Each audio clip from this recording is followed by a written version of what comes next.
Hello, everyone. It is me, your host, Jaquell Bates, and I am here again um, to bring some awesome insight on our grieving and our mental health so that we can also grieve together healthy, whether it's physically, mentally, emotionally, and spiritually. Today, we're going to really kind of dive a little deep into a subject matter that I feel that we overlook. I feel that we don't really touch bases on enough, and that is anger. So I got my laptop today because I really want to make sure that I hit some more points that God gave me to really share on this platform with you all, so that we are grieving healthy together. And those of us that are either beginning the journey, ending the journey, somebody this might be your first time on this podcast, watching this podcast. This is something that we just want to ensure that we understand. Hey, we're here for you. You're not alone. And there are so many out outlets that are available and resources that are available that we want to ensure that you have. So I just want to kind of jump into about this connection of grief and anger. And grief doesn't always show up in tears, right? So sometimes it comes out as frustration, from rage, from emotional numbness. And in this episode, we want to explore about this powerful connection of grief and anger, and why it's normal to feel furious after your loss, but also how to manage these things. And so we're jumping into, if you've ever lost someone or something deeply that is important to you, you might have felt a fire in your chest or urge to scream, an an overwhelmingness that just overtakes you. It's a sensation, an impulse. And the grief and the anger comes together, and they're connected, and it affects how your mental health um, goes forward. And in this, we have to understand that if we're not careful, anger will consume us. Anger will overtake everything that we have. Anger will take things aside, and it'll make you think that you're okay, but you're not. Whether you're internalizing your anger and your feelings and your emotions, or you're externalizing your anger and your feelings and emotion, it will not allow you physically, mentally, emotionally, spiritually to really understand and process healthy, because now you're in an emotional state versus processing and reviewing the factual evidence that is in front of you, and how you can properly take charge and properly move forward. Um, when we understand the links, we have grief and we have anger. I think it's important to also understand that everybody does it differently, right? So everybody does not um, know how to deal with anger. And this needs to be noted that anger is a normal reaction, right? Whether it's internal, external, however you're doing it, um, of how our body and our minds protect us from the pain. But the thing about that statement, it's always not always about the loss itself. It can sometimes stem from just an injustice of being powerless, feeling that you don't have a voice, feeling that you are being rejected. Um, all of these emotions now sums up, and now you have anger. And I need to state this, that anger is not specified to certain people, places, and things, right? So it does not specify your age, your race, your culture. It does not specify your gender. It does not specify your size, your height, because a lot of people feel, and they departmentalize what anger looks like according to who you are. And then you have some people that say you cannot express your emotions because who you are, right? So when you're understanding that you are this person, that you are a person that is upset, we see little children and we call those what, tantrums. When they don't get their way, when they're upset, when they're mad, and things of that nature, they begin to show through anger. And if it's not controlled, it overflows. We've all seen well, majority of the part we're seeing that movie, Inside Out, and then you saw Inside Out too, and it had all the different emotions that our body, excuse me, that our body will go through, and how some stuff was internalized, and how the young lady, she was really, Riley was just going through so much, and some stuff she just couldn't take it no more, especially when she was becoming a preteen. She just could not process on dealing with all of these various emotions. And if we're not careful, the emotions will overtake us, we lose our self control, and then other things begin to happen. And we allow the emotional piece of us, the side of us, to overtake. And now nobody's listening, nobody can understand, nobody can confirm or deny because you're emotional and you're not allowing yourself to really be heard. Um, so when you're feeling this way and you're having these emotions and you're having these feelings and reservations about stuff, we have to know how to understand how anger shows up. How can we, someone on the outside looking in, as someone that is dealing or experiencing that? Because sometimes we don't know that we're angry. We don't know that we're upset, or we could be snapping at someone and don't really realize that it's not what's happening in front of us, it's what's actually been going on. And we're just taking this opportunity of lashing out.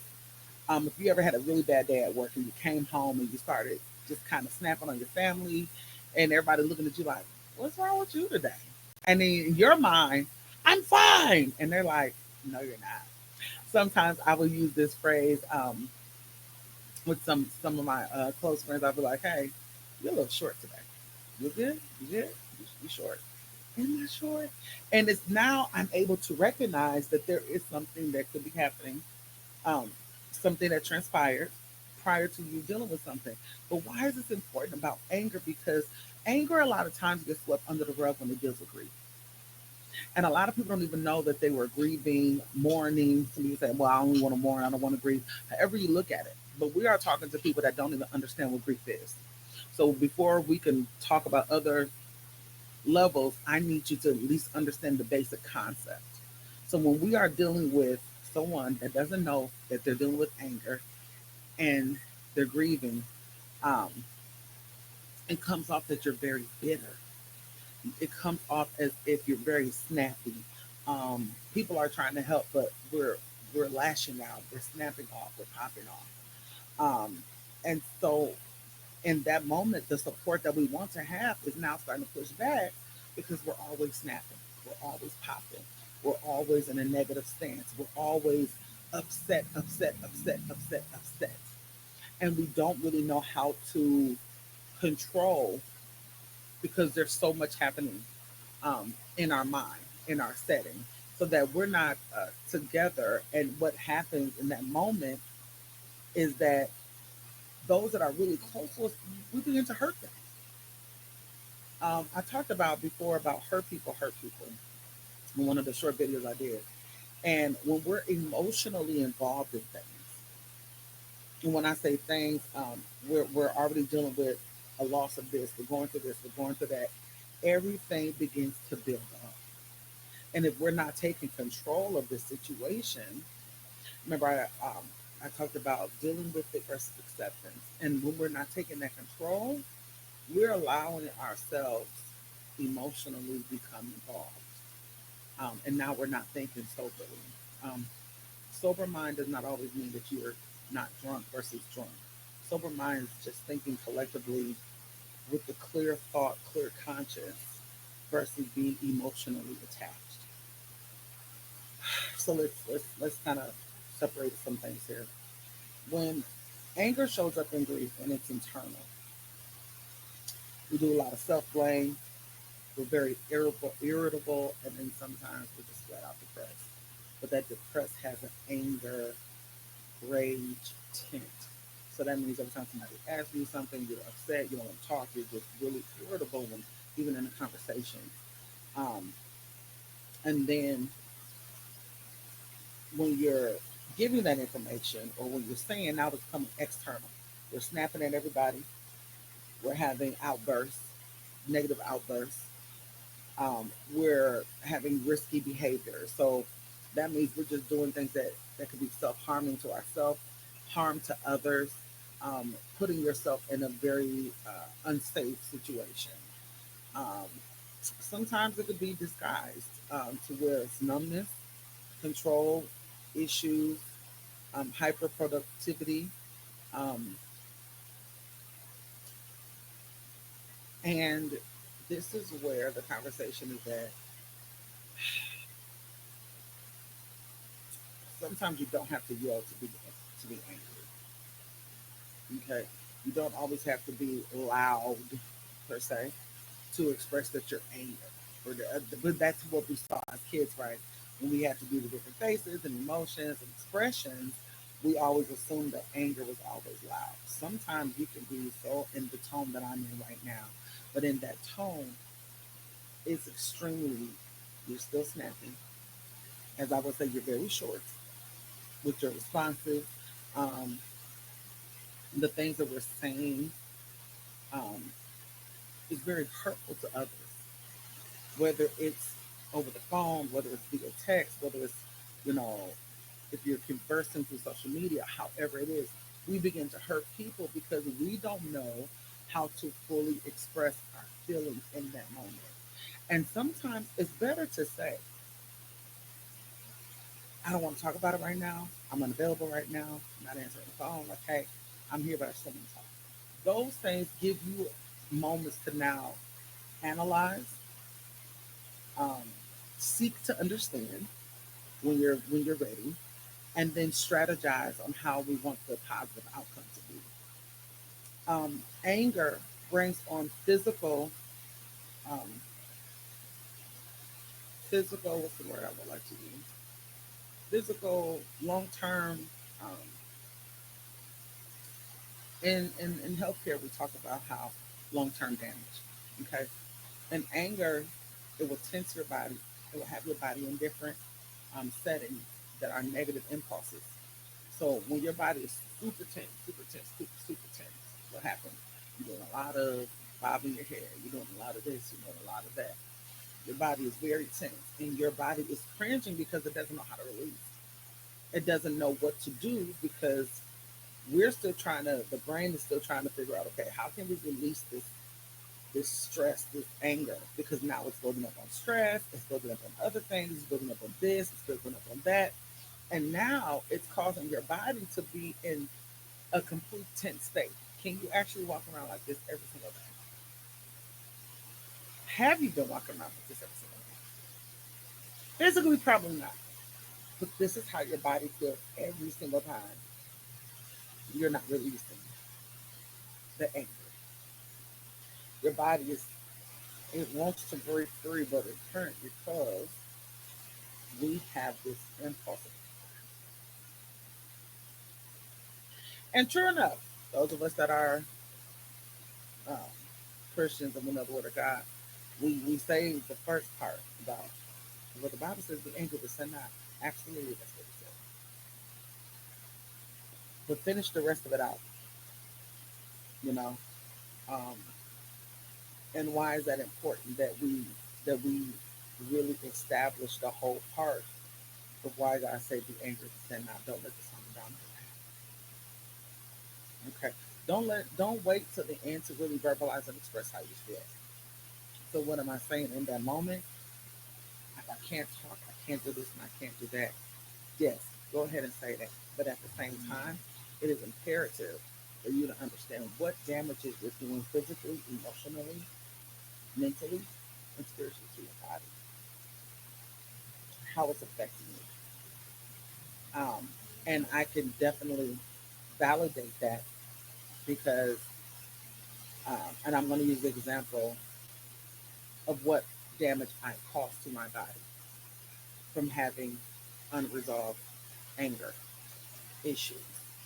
Um, Losing a parent as a child, um, I felt like my best friend walked out the door when my father passed. And it's a touchy subject in a sense, but I expressed so much about how much I really love my father. No discredit to my mom. I just had a very close bond with my father. definitely daddy's girl, right? Um, my father knew what to say, how to say. And listen, those that know me know Jaquell was that child that I was going to get a whooping. Okay? I was gonna get it. My father, my nickname was Scooby Doo. Okay? Like I was going to get a whooping for whatever I did. Okay? And it wasn't and my father and it always had that one cousin, I'm not gonna say his name, who was always there when we got a whooping. Him and my god brother was I was like, man, every time well, when we with me. Always get I was like, why every time I'm about to get a whooping, one of them gotta be here. And so they know the stories like, Jaquell, why did you such? Mm, I don't know. But even if I knew I was gonna get a whooping, I just told my father, like, so this is what I did, because I didn't know I was gonna get it. Asked them to tell y'all the story about Jaquell took it upon herself to drive her daddy's car because I tried to park it across the street. They'll tell you about it. But I said that to say I just love my dad. But when my father passed away, I had unanswered questions. I had reservations. I had outside feelings. I felt numb. I started feeling inadequate. The confidence and things that my father, especially talked to me and my sisters, you have big, beautiful doors. I got some big, beautiful doors. I had this and that. But then my confidence and stuff started to change. I felt like I was isolated. I felt like everything I did wasn't good enough. And I had so much anger. And let me also say, I was angry with God. How dare you take my father out of me? That's how I felt at the age of 14. The anger built up so much that my body was having reactions and nobody could understand what was going on. There was even an incident. I passed out in school, um, and to this day, my best friend was in there, and I heard her, but I could not respond. They had to transfer me to the hospital, and it was just so much anger built up, and the doctors just kept telling my mom she's under a lot of stress. And so, parents, we sometimes feel like, okay, you're a kid. What do you be stressed about? Now that I'm older and I really took medical um, in my background, it really makes me now be more alert when kids are saying, I don't feel good today, I'm upset, I'm angry. Let's talk about those feelings, let's get all of that out because we don't want our children to develop other medical or mental health issues that could be hurt severely in the long run. Because I was bottling up all and internalizing all of these feelings, not expressing myself, even though I was trying to write, um, I was in like national books because of my poetry. I wrote plays. I wrote all these things because I felt that's how I was getting my anger out. But I still had so much anger resolved consciously, unconsciously, subconsciously, dealing with all of these different avenues. And I was so furious because I was so upset about my father leaving. And I had an amazing mom that put all of us in counseling. So outside of us meeting our counselors and stuff at school, we still had family counseling, outside counseling as well. But I was so angry because I could not understand why my father was gone. I did not understand like he was a bad person, he was a horrible person. Why was he gone? And then when stuff started happening to me after my father left, I began to have more resentment and anger towards so many different people because the first thing I started saying to myself, if my father was here, right, you wouldn't be able to do that. You wouldn't talk to me like that. You wouldn't treat me like that. You wouldn't do this. You wouldn't do that. Because my father had a presence. My father had this big, I'm just trying to paint y'all a picture of where someone that's overcome this, how it happened. But my father had a presence. My father was a big glue to the family.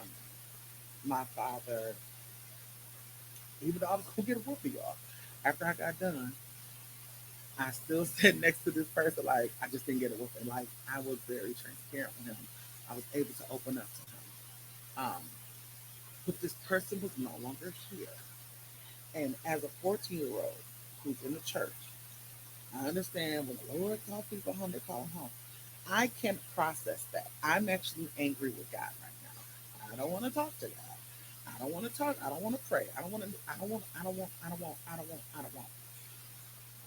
I begin to be very defensive because I felt like I had to be defensive in every single thing. I had to defend everything. I had to acknowledge everything because I was by myself and I was isolated.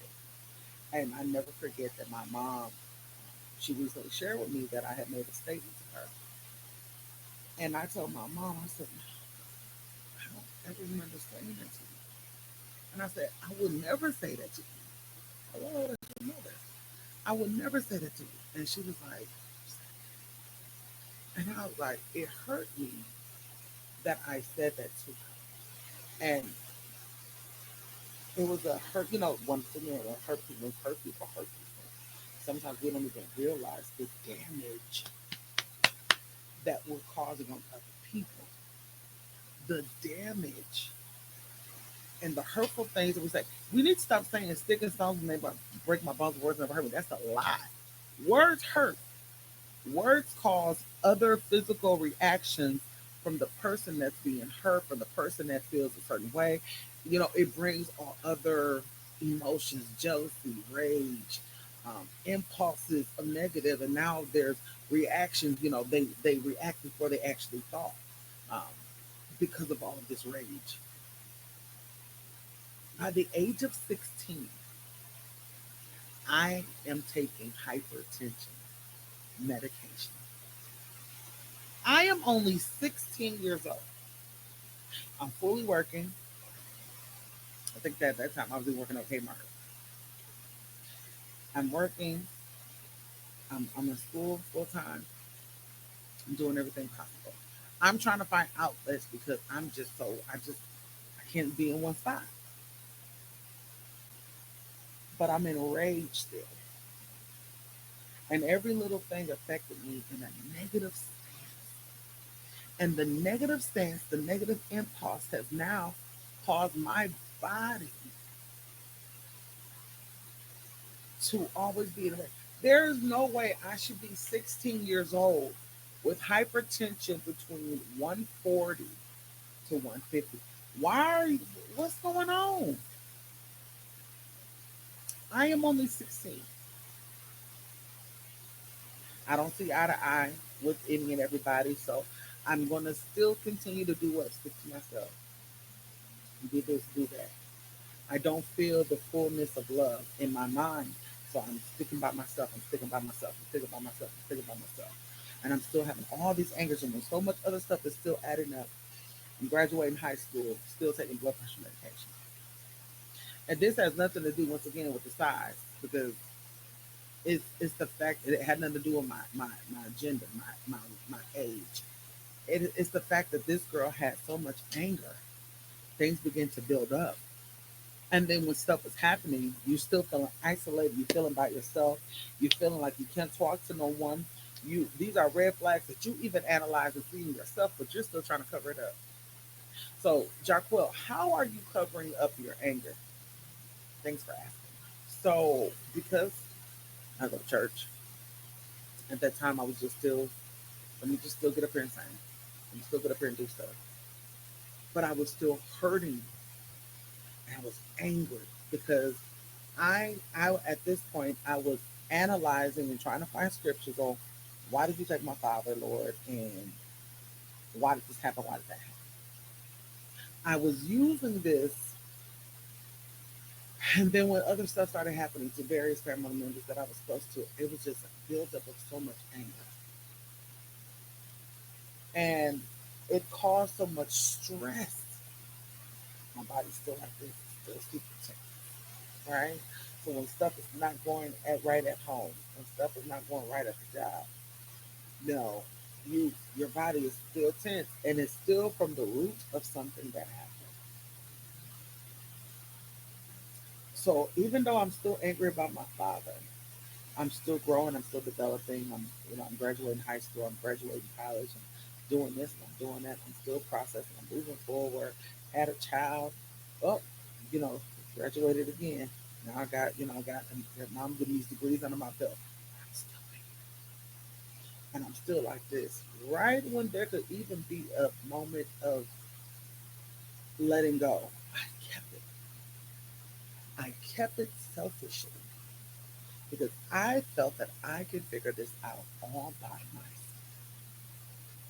And I probably had people in my corner telling me, Jaquell, what is going on? What is happening? I could not trust no one because I was being violated in several manners, in several ways, that talking to someone about it at this point wasn't going to suffice any other emotions.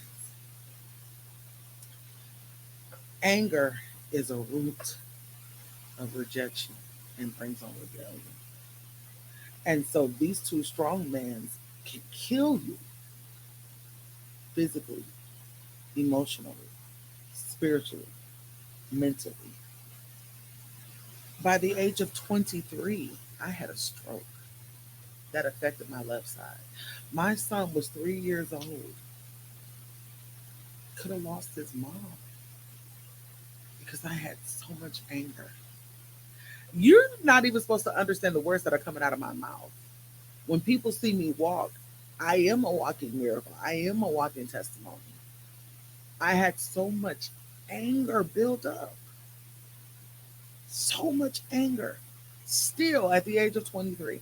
And it was then that I started understanding that people say, well, she's stressed, stressed, stressed. Stress is the silent killer. I had to get to the root of my issues.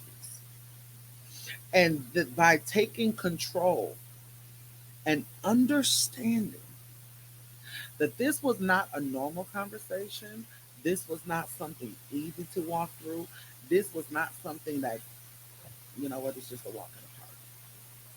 It wasn't. Because the ugly had to come up and come out. Okay. It wasn't just going through deliverance service. It wasn't just letting go at the altar. I had to really sit down and analyze some of the things that I really need to let go. Whether it was family hurt, whether it was church hurt, whether it was job hurt, whether it was, homeless hurt, whatever those feelings that I was holding on to residing in, please understand that was back in 2007 with the stroke. I wasn't at a good space until maybe 2015, 16, because it was a process. Because let's be real, when we're going through those moments of releasing anger and letting go and trying to have conversations with people, when we're not really in a mature state to have those conversations, we begin to still what? Hurt people. Hurt people, hurt people. And many don't understand that the words that we say, our tongue has power. And I had to go back and apologize, not only to those people, but most importantly to God, because of my anger, of the thoughts that I had about people, of the thoughts that I had of how they treated me, the things that I said, whether they knew it or not, because of the anger that I had in my heart. By the age of 29, because I was still going through like this battle of grief and anger, not letting go, not knowing how to do it. You know what I'm saying? I almost had a heart attack before the age of 30. I'm in my 20s. Jaquell, what is going on? I had to really realize you have to let this go. And this is what helped me. When I was in high school, I had an amazing counselor, guidance counselor. And to to this day, I acknowledge her every chance I can. Her name is Casey.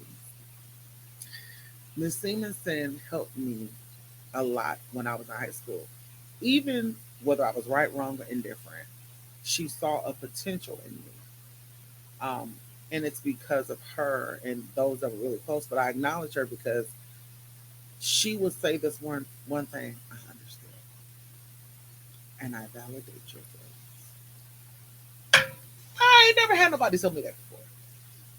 For once, I was having people listen to me. Somebody listen to me, whether I was right or wrong. You know, because when you're amongst people, sometimes when you're in counseling sessions, you probably still don't feel comfortable verbalizing everything. I think I was in Miss Stevenson office, and if anybody was at St. Francis High School, you already know Jaquell, was in Miss Stevenson office probably every day, whether it was good, bad, or different, because I began to have a relationship with this lady, and she took her time with me. It was a lot of layers, you know. You know, what was that movie Shrek? They both have layers. Oh, a lot of layers. You know, it was layers that she had to take off because I had a huge issue with trust. Even as I got grown, even just reaching out to her every blue moon, um, just to hear or see her messages of comfort, of encouragement, means a lot, even to this day. Um, and I didn't hear that for a while until around the age of 29 and meeting a therapist who says, let's validate what you're feeling. And he said, you could be angry. And I take this to my baby now. He said, you can be angry, you can be upset, you can be happy, you can be joyful, you can be scared, but I need you to verbalize what you're feeling. Because when you're internalized at your flow, you are damaging your body. And at this time, Jaquell could not use her left side, could not understand the words that were coming out of her mouth. They tried to do physical therapy, they tried to do this and that, and I had a core support team, that was there for me. But because I could not process it, I did not have a willing mind. I did not understand really what to do, how to do, because I was feeling shocked. And I was still trying to hold on to bits and pieces so I can have this control. Not understanding that with that grief and anger, when it connects in that stance and in that negative form, you are allowing it to consume.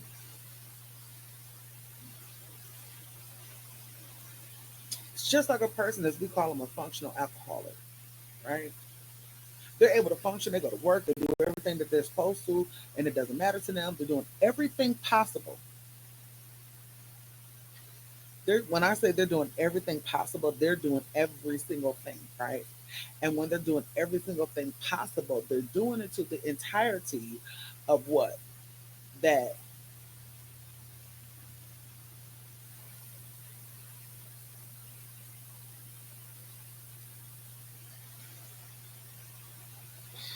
I thank God that He had people, even though I was mad at them, even though I refused to pray, I refused to talk to God. I was so angry about my father.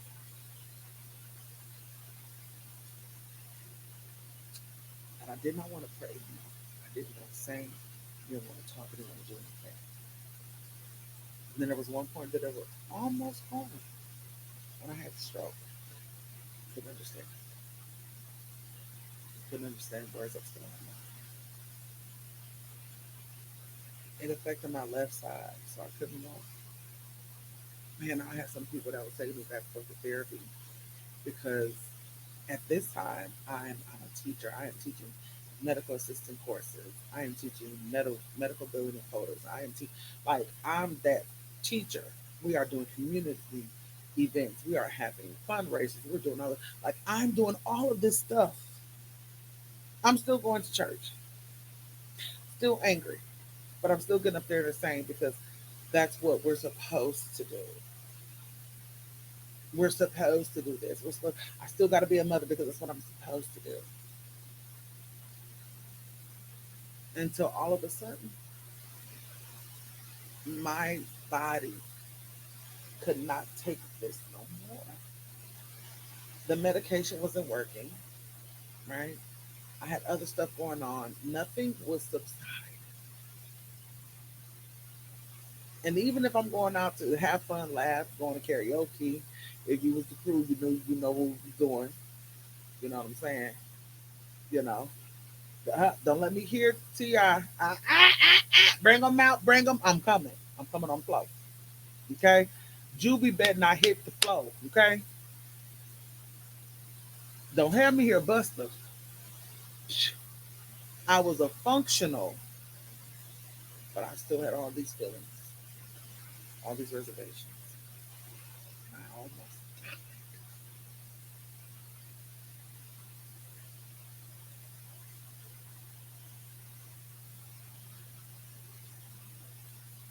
I had a stroke behind the wheel of a car, and I'm going back to that moment because I want you to know how serious this is. When it consumes you and overtakes, I couldn't even see.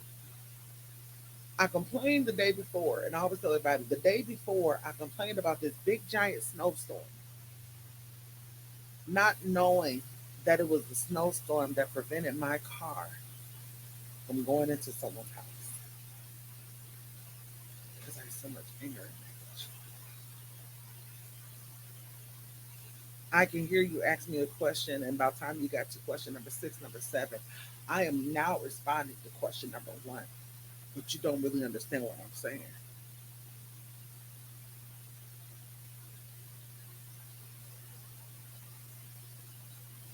Anger will kill you.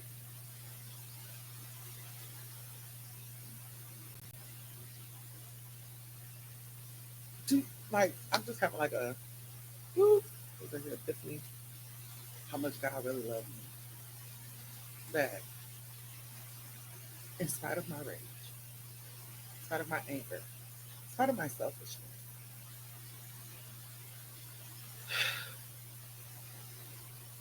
He still allows some snow to hit the ground because you're thinking emotionally, Jaquell.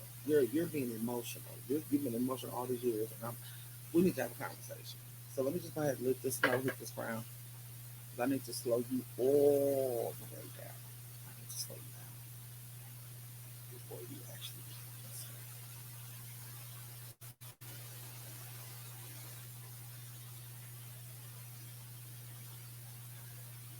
be angry, be upset, you can be mad. You can even feel a way about something because most people don't understand what you're dealing with, how you're feeling.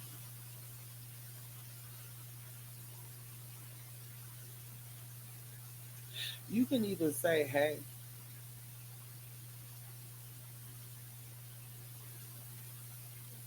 I don't want to talk right now." And we, as people, should give you that much respect to give you that moment to process versus you lashing out versus just, because I've noticed that when so many people, when we go on social media, we get an audience. And some audience agrees, some audience disagrees, and then it just blows up. Every time you go on social media, you're going to see somebody making a post, people commenting, there's a debate, there's a lot of anger and rage with it. There's so much happening right now that we can't even really like focus on what really needs that take precedence because there's so much other things that's happening, and many of us are still walking around like this.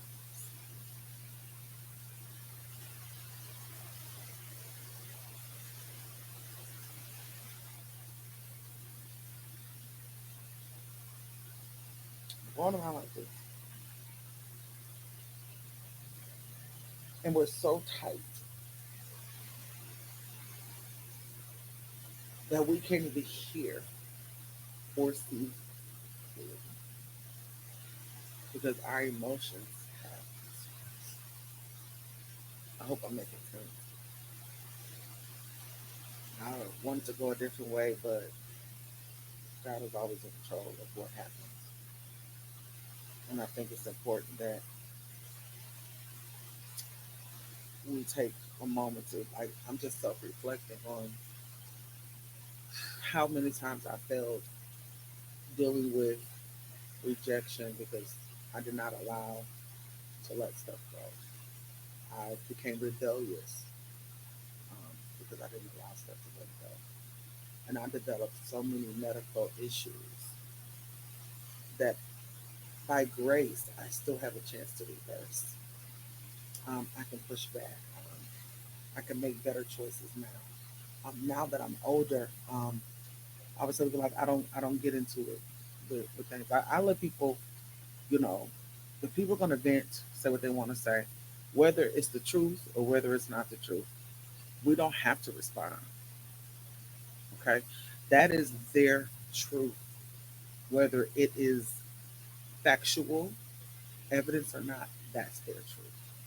And a lot of times, even when we listen to hearsays, we become a prejudgment because of that anger.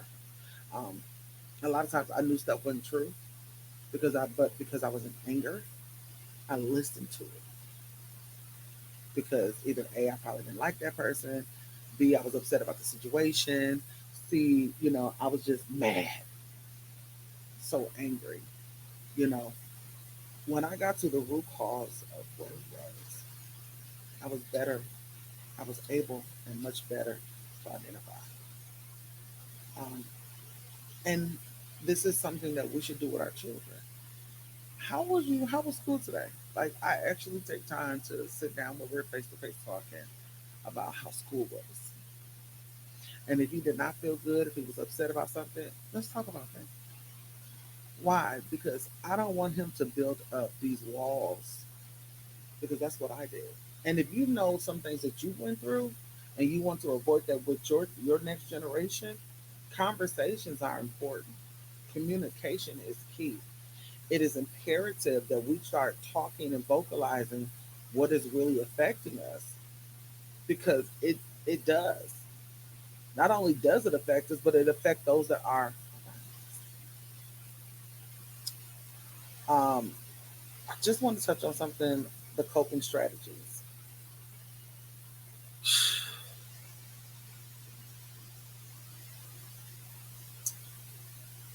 Man, I keep reflecting about how good God is. Focus, focus, trying to push through this. Um, we acknowledge what I was saying. How can that be done in a culture where we're forced to tell people, don't do this, don't do that, don't do this, don't do that. You can't cry. You gotta be strong. You gotta do this. Do we not know that we suppress and forces we force others to do things and to be in eradicate stages because this is what worked for me in previous times. It's not healthy. I feel like if a person is three or if they're 33, they need to cry, get it out because that helps your body. Like, yes, let it out. Get it all the way out. We don't want that. We don't want our body to be tense. We don't want to be in pain. You just bought that brand new mattress and your body's still tense. You just bought brand new pillows and your body's still aching. It's because of that internalized language that we did not use. Um, so I validate and I understand that you're angry. I understand that you've been going through. Right? And then now we got to express it. How do we express this safely? Sometimes we can't talk. Um, I think punching a wall is probably not healthy because you're probably going to damage your hands. Um, I was watching a show and I think it's called Yes Chef, and one of the chef he has a really he said I have really bad anger issues, and he had punched the floor, and by him punching the floor, he damaged his hand. Um, but punching a pillow because you're mad or holding it, squeezing it, you're releasing all that tension out of your body. Sometimes screaming in the pillow it helps. Um, Running. Some people like to take boxing. Some people like to even, go to the gym, um, work out, whether it's, unless I'm in the water. But I'm just saying, like, there's so many outlets to physically help you release the tension out of your body, and it helps you. Give yourself and others grace. How does that affect you with the anger piece? Setting boundaries. Um, and when I say setting boundaries, is sometimes I don't. And I said that earlier. We should be able to respect what you're feeling, what you're saying. Understanding that what you're feeling is valid, right? Um, Going to support therapies and such forth. Healing is a process. This is not a performance, right? Sometimes we cry. Sometimes, if you like me, I like to try to save my makeup as much as possible.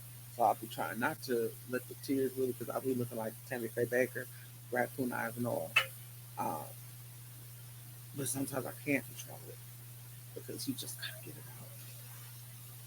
out. Healing is a process. It's not a performance. You don't have to pretend to express those feelings. Um,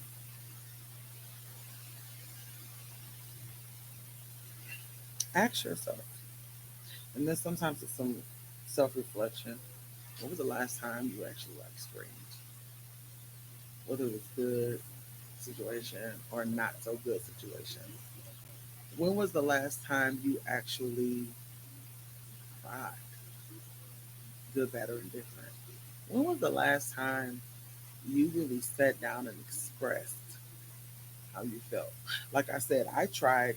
I, you know, I have poetry. I'm in national books and things, this and that nature, because I was trying to still cover up my feelings, and I wanted to be accepted by other things, be accepted by different people. Like, maybe this will work for me. But I still had that anger that was not letting go. Um,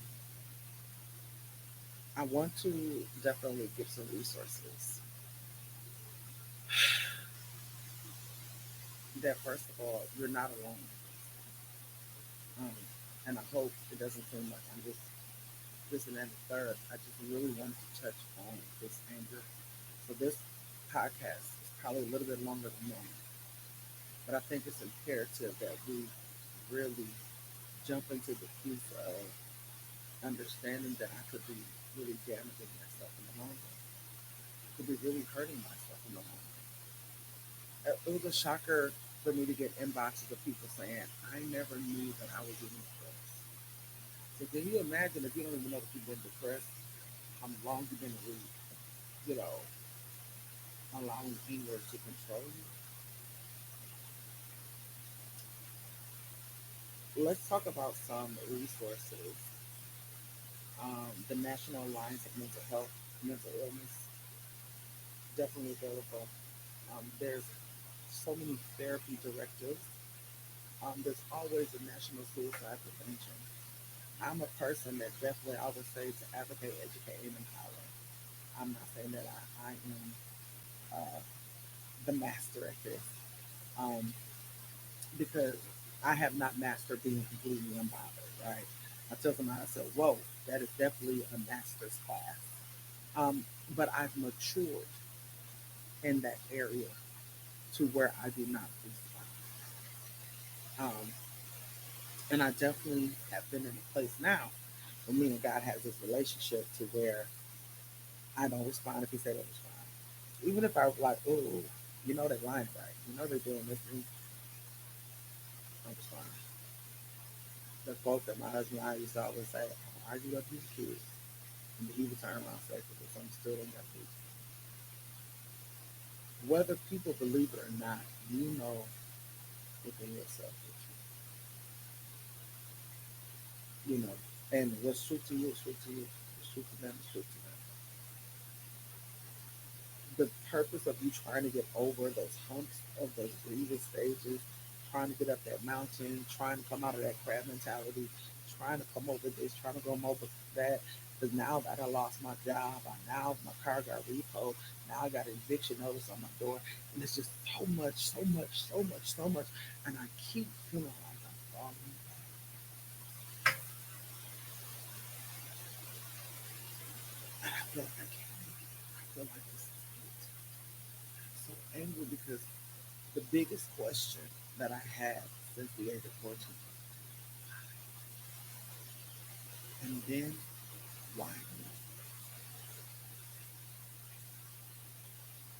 So I wonder, that's why I always reiterate that you're not by yourself, you're not this, you're not that. And most importantly, you're not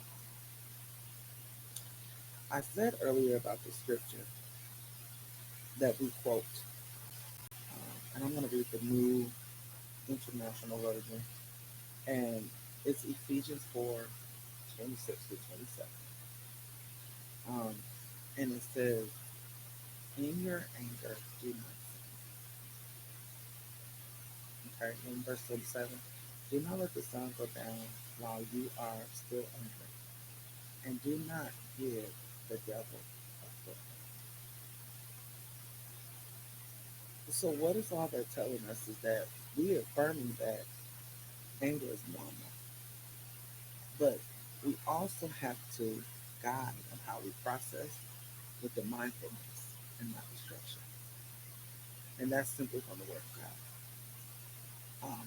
Because now the King James Version said, don't let the sun go down in your wrath while you're still angry, right?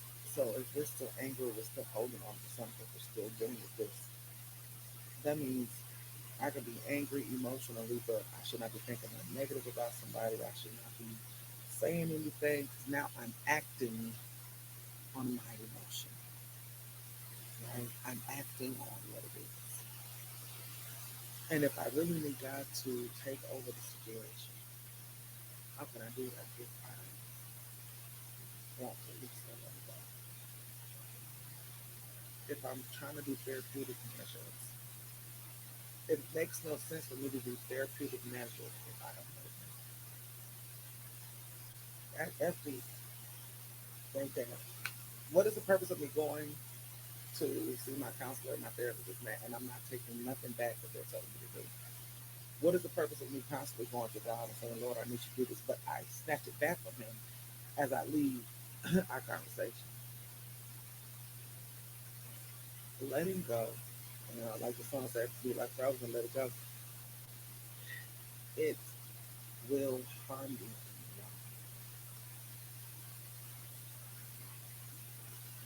It will try to take over you. The root of it is the rejection and the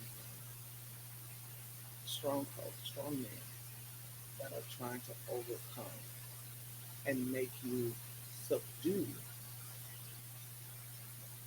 to that strong man. And if we don't understand and acknowledge that that's what it is, and that is over and overtaking and consuming me, I will continue to be in these stages. I will continue to fall. I will continue to hurt myself. And you're worth more than that. You're worth way, way more than that. You're worth more than that. Because if this wasn't important to you, then why would God allow us to even have this conversation? As we wrap this up, because I got to get ready to go. And like I said, I know it's probably way longer than what we anticipated, but I want to leave you with this promise from Psalms 34 and 18. And this is a new international version. It says, the Lord is close to the brokenhearted and save those who are crushed. If you are feeling crushed today, take heart. You are not invisible to God. Your grief, your anger, your struggle, they matter. And you're not alone. Healing is a journey. The hope is real. And with that being said, you all, thank you for joining us today. I appreciate you guys joining us every week. Allow these things to not even be like a residue. Release it all. Some people don't have to take years and years and years like I did. We can really just get it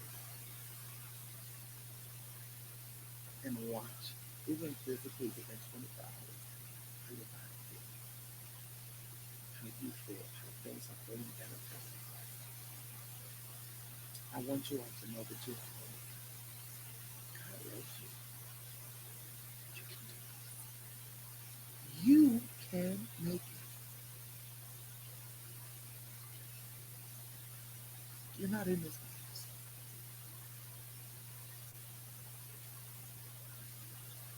You're not going to do it. You're not going to get me. You're not going to be afford what God has predestined for you. You will have the tools, the strategic strategies, the strategic tools to fight against anger. And you can bind strongly with rejection.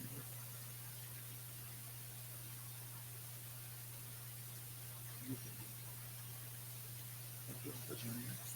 Once again, we'll see you next time in the Wild Podcast.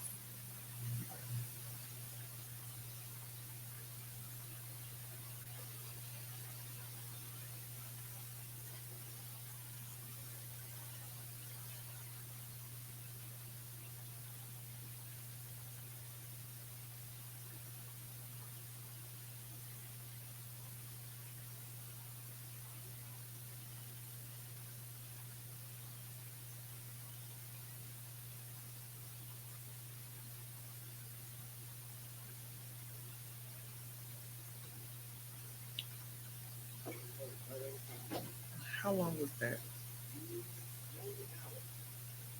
Was it? I felt like I was